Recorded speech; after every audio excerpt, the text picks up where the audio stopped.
আসসালামু আলাইকুম। আশা করি আপনারা আসলে ভালো আছেন। আজকে মূলত নতুন আরেকটি টপিক নিয়ে আপনাদের সামনে হাজির হলাম। আজকে যে টপিকটা সেটা কোনো ক্লাসের বিষয় নয়।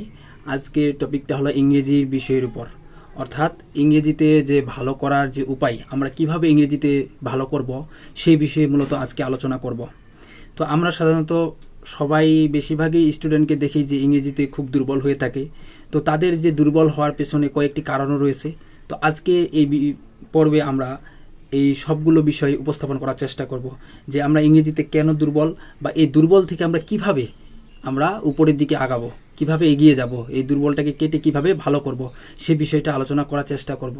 তবে আমি কয়েকটা টপিক বলবো, কয়েকটা কথা বলবো যে কথাগুলো খুবই গুরুত্বপূর্ণ। মানে এই কয়েকটা জিনিস ফলো করলেই কিন্তু ইংরেজিতে খুব ভালো করা যাবে। তো এই যে পয়েন্টগুলো, সেই পয়েন্টগুলো আলোচনা শুরু করি। তো শুরু করা যাক। তো সর্বপ্রথম ইংরেজিতে আমাদের ভালো করার জন্য সবচেয়ে বেশি যে জিনিসটার প্রতি আমাদের ফোকাস দিতে হবে তা হলো ভোকাবুলারি। ভোকাবুলারি বলতে এখানে শুধু এই যে সিনোনিম অ্যান্টোনিমকে বোঝানো হয় নাই। ভোকাবুলারি বলতে সিনোনিম অ্যান্টোনিম, তারপর appropriate preposition, group verb, analogy, one word substitution, তারপর এছাড়া আরও অনেক ভোকাবুলারি টাইপের, মানে অর্থাৎ বিভিন্ন ধরনের শব্দ রয়েছে। তো এখন তার মধ্যে সব থেকে বেশি যেটা গুরুত্বপূর্ণ সেটা হলো কি সিনোনিম অ্যান্টোনিম, যেটাকে আমরা বাংলায় সাধারণতভাবে শব্দার্থ বলে থাকি। তো এখন এইটা সবচেয়ে বেশি কেন ইম্পর্টেন্ট, কারণ আমরা যে বাংলা ভাষায় যে কথা বলি, এখন বাংলা ভাষায় কথা বলতে গেলে আমরা কিন্তু কোনো গ্রামাটিক্যাল আমাদের লাগে না। কেন লাগে না? কারণ আমরা জানি যে কোনটার পর কোনটা শব্দ হবে, কারণ আমরা বাংলাটা বুঝি সেভাবে। এই জন্য কিন্তু আমরা বাংলা ব্যাকরণ ফলো করে বাংলা যে ভাষা যে কথা বলি এটা কোনো সেটাকে অনুসরণ করে চলি না। ঠিক তেমনিভাবে ইংরেজিতে আপনি যদি খুব ভালোভাবে ভোকাবুলারি যেগুলো আছে অর্থাৎ শব্দার্থগুলো ভালোভাবে যদি আয়ত্ত করা যায় খুব সুন্দরভাবে, তাহলে কিন্তু আশা করা যায় যে ইংরেজিতে আপনার বোঝার ক্ষেত্রে, অ্যান্সার করার ক্ষেত্রে কোনো ধরনের সমস্যা হবে না। অর্থাৎ ইংরেজির প্রাণ বলা চলে এক কথা হলো ভোকাবুলারি। যে ভোকাবুলারিতে সবচেয়ে বেশি স্ট্রং থাকবে সে ইংরেজিতে কখনো দুর্বল হবে না, অর্থাৎ সে ইংরেজিতে সে এগিয়ে যাবেই। আপনারা যারা শিক্ষকের কাছে পড়ালেখা করছেন, মানে প্রাইভেট পড়ছেন, কোচিং করতেছেন, তাদেরকে দেখেন, তাদেরকে আপনি ভোকাবুলারি রিলেটেড যতগুলো প্রশ্ন করবেন তার মধ্যে দেখবেন যে তারা 90% 95% অ্যান্সার করতে পারে। কেন পারে? কারণ তারা এটা সব কিছু আয়ত্ত করছে, এবং তারা এই জন্যই মূলত তারা গ্রামাটিক্যাল বা ইংরেজির দিকে এত এক্সপার্ট। মানে ইংরেজি এক্সপার্টের মেইন বিষয়টা হলো কিন্তু ভোকাবুলারি, অর্থাৎ যে যত বেশি ভোকাবুলারিতে স্ট্রং হবে সে ইংরেজিতে তত বেশি শক্তিশালী হবে, স্ট্রং হবে। ভোকাবুলারি আপনার দুর্বল, আপনি যতই গ্রামাটিক্যাল পড়েন, গ্রামার রুল পড়েন, আরও মানে যা কিছু পড়েন না কেন, আপনার কখনো সম্ভব নয় যদি আপনার ভোকাবুলারি ভালো স্ট্রং না থাকে। কারণ আমি যখন এইচএসসি 22 পরীক্ষা দিই, আমাদের সময়ে যে কমপ্লিটিং সেন্টেন্স নামে একটা টপিক আছে, সেখানে পড়ছিল যে সেখানে 5টা পয়েন্ট ছিল আমাদের সময়। তো 5টা পয়েন্টের মধ্যে একটাও কিন্তু এখানে গ্রামাটিক্যাল রুল দেয় নাই, সবগুলো হলো ওয়ার্ড মিনিং বেস। এখন যে ওয়ার্ড মিনিং বুঝে সেই তো কেবল অ্যান্সার করতে পারছে, এখন যে ওয়ার্ড মিনিং বুঝে নাই সে কিন্তু অ্যান্সার করতে পারে নাই। বলতেছে এইগুলো কী দিছে, ফাউ জিনিস, মানে বুঝি না কিছু। তো এখন এই বিষয়টাই হলো আপনাদের পরীক্ষায় কখনো সব সময় যে গ্রামাটিক্যাল দিবে এরকম বিষয়টা নয়, কখনো আপনাদের ভোকাবুলারি রিলেটেড দিতে পারে। এবং বেশিরভাগে আপনি কোশ্চিনে লক্ষ্য করে দেখবেন যে আপনি যদি ভোকাবুলারি খুব একটা ভালোভাবে স্ট্রং থাকেন, আপনি এমনি থেকেই 70 থেকে 80% কোশ্চিন এমনি থেকে আপনি অ্যান্সার করতে পারবেন, আপনার গ্রামাটিক্যাল খুব একটা ভালো না থাকলেও। ইংলিশের মানে মূলত প্রাণী বলা চলে হলো ভোকাবুলারিকে, অর্থাৎ ভোকাবুলারিতে যে যত বেশি জানবে, যত বেশি মুখস্থ করতে পারবে, তার ইংরেজির দিক থেকে স্ট্রং, মানে ইংরেজি থেকে সে শতভাগ সে মজবুত হবে। যারা এসএসসি বা এইচএসসিতে রয়েছে তাদের ক্ষেত্রে ভোকাবুলারির জন্য আলাদা যদি বই নাও পড়ার যদি সময় না থাকে, তাদের জন্য একটা পরামর্শ থাকবে যে তারা যেন তাদের যে ইংরেজি ফার্স্ট পার্ট যে বইটা রয়েছে, অন্তত পক্ষে এই বইটা যেন তারা কোনোভাবে যেন গ্যাপ না রাখে। অর্থাৎ এই বইয়ে যে যতগুলো ইংরেজি শব্দ রয়েছে, ইংরেজি ওয়ার্ড রয়েছে, সবগুলো যেন তারা সবগুলো অর্থ ভালোভাবে জেনে রাখে। কারণ এগুলো যদি সে ভালোভাবে জানে তাহলে আশা করা যায় এসএসসি বা এইচএসসির ক্ষেত্রে কোনো সমস্যা হবে না। কিন্তু যারা এডমিশন বা চাকরি জব প্রার্থী রয়েছে তাদের জন্য কিন্তু আরও হাই লেভেলে যে হাই ফ্রিকোয়েন্সি যে ওয়ার্ডগুলো রয়েছে সেগুলো জানতে হবে। তো এইগুলো আমাদের ইংরেজি গ্রামার ভালো করার 1 নম্বর টিপস হলো ভোকাবুলারি। আশা করি বিষয়টা বোঝা গেছে যে ভোকাবুলারি জিনিসটা কতটা গুরুত্বপূর্ণ ইংরেজির জন্য। মানে এইটা বাদ দেওয়া যাবেই না, শর্টকাট কথা। অনেকেই এটা গ্যাপ রাখে, কিন্তু এটা কখনো বাদ দেওয়া যাবে না। অর্থাৎ ভোকাবুলারি বাদ মানে আপনার ইংরেজি আপনার কোনো কিছুই জানা হলো না। ইংরেজিতে মেইন প্রাণী চলে হলো ভোকাবুলারি। তারপর হলো 2 নম্বরে হলো বেসিক।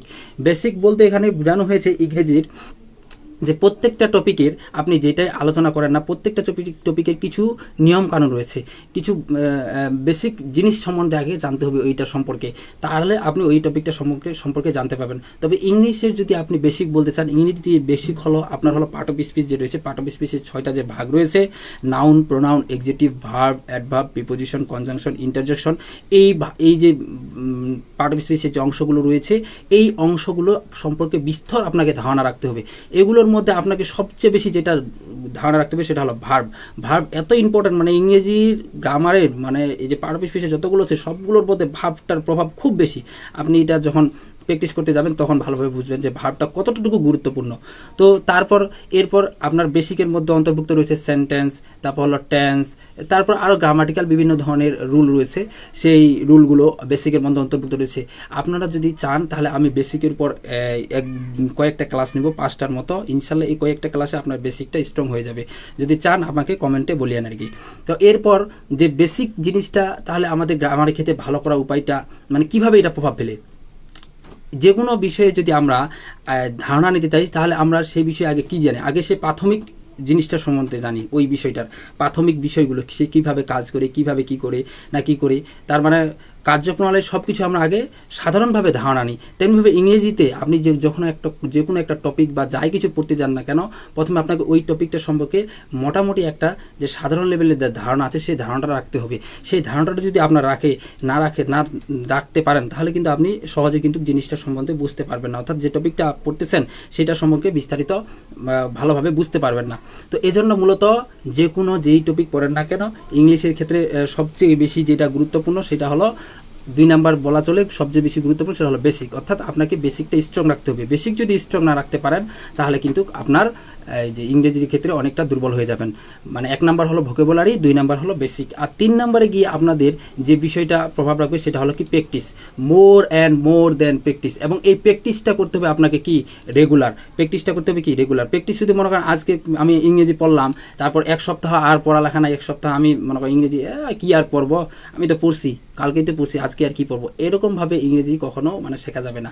ইংরেজির ক্ষেত্রে মেইন যে বিষয়টা মাথায় থিমটা রাখতে হবে এটা হলো প্র্যাকটিস। আর বিশেষ করে ইংরেজি এবং ম্যাথ রিলেটেড যে সাবজেক্টগুলো রয়েছে সেগুলোতে আমাদের প্রচুর প্র্যাকটিস করতে হবে। যে যত বেশি প্র্যাকটিস করবে সে তত ভালো কিছু করবে। অর্থাৎ প্র্যাকটিস মোর দেন পারফেক্ট কেন বলছে, এই জন্য এটা বলা হয়েছে। অর্থাৎ প্র্যাকটিস যত করবেন, আপনি যদি এই যে গ্রামার রুল আছে না, আমরা অনেকে যে রুল মুখস্থ করি অনেকগুলা, তো এই রুল আপনি যদি বারবার প্র্যাকটিস করেন, আপনার যে রুল আছে এই রুলগুলো কিন্তু আপনার এমনিতে আয়ত্তে চলে আসবে। আপনি যদি যতই রুল পড়েন, আপনি যদি প্র্যাকটিস না করেন, বাস্তবে যদি না নামেন, তাহলে কিন্তু আপনি কখনো ভালো কিছু করতে পারবেন না। যেমন আমরা সাধারণতভাবে একটা উদাহরণ দিতে পারি, যে কেউ একজন মনে করো যে মোটরসাইকেল চালাতে শিখবে, ঠিক আছে, মোটরসাইকেল চালাতে শিখবে। এখন আমি তাকে মনে করেন ইনস্ট্রাকশন দিলাম যে এভাবে প্রথমে ক্লাস চাপা, তারপরে পিক আপ দিবা, এইভাবে মানে এইভাবে তাকে শুধু আমি এমনি বলতেছি, তাকে প্রসেসগুলো বলতেছি, কিন্তু সে যদি বাস্তবে মোটরসাইকেলে না চড়ে, সে বাস্তবে যদি সে কাজগুলো না করে, তাহলে কিন্তু সে কখনো মোটরসাইকেল চালাতে শিখবে না। কারণ সেটা বাস্তবে করতে হবে। সেটা এমনিতে যতই মুখে মুখে বলুক, সেটা কিন্তু সে যখনই কাজ করতে যাবে তখন যে একটা প্রেশার এক্সট্রা আছে সে সবগুলো কিন্তু মোকাবেলা করে তাকে শিখতে হবে। তো ঠিক তেমনিভাবে ইংরেজির ক্ষেত্রেও এরকমটা, যে আমরা যখন নর্মালি এমনিতে যখন আমরা শুধু রুলগুলো পড়ি, তখন কিন্তু আমাদের বাস্তবে যে ওইটা কীরকম ওই জিনিসটা কিন্তু বোঝা হয়ে ওঠে না।